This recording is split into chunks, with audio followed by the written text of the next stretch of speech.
Mathématiques, module 8, leçon 1.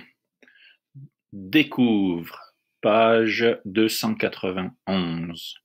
Tu peux utiliser des paires ordonnées pour décrire la position d'une figure dans un plan cartésien. Aria a conçu un terrain de jeu rectangulaire pour un parc de Victoria. Pour créer ce terrain de jeu, Aria a dessiné un rectangle dans un plan cartésien. Elle a utilisé une échelle où un carré représente 2 mètres. L'axe horizontal, l'axe vertical, A, B, C, D. Pour décrire le rectangle, tu peux nommer ses sommets à l'aide de lettres. Écris ces lettres dans l'ordre où tu te déplaces autour du périmètre de la figure. Les coordonnées du point A sont 4,6. Les coordonnées du point B sont 4,18. Les coordonnées du point C sont 20,18. 20,18.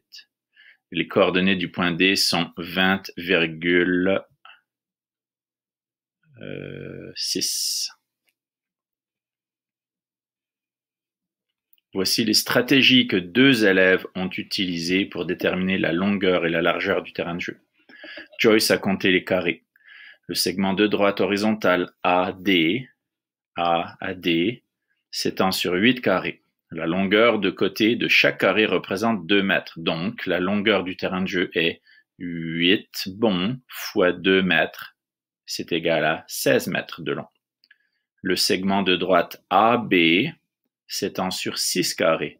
La longueur de côté de chaque carré représente 2 mètres. Donc, la largeur du terrain de jeu est 6 bonds fois 2 mètres est égal à 12 mètres. Diami a utilisé les coordonnées des points. La première coordonnée d'une paire ordonnée indique la distance à parcourir vers la droite. La distance horizontale entre les points D et A est 20, la valeur de x, moins 4, la valeur de x. Donc, la longueur du terrain, 20 moins 4 égale 16 mètres. Je peux compter les carrés pour vérifier. La deuxième coordonnée d'une paire ordonnée indique la distance à parcourir vers le haut.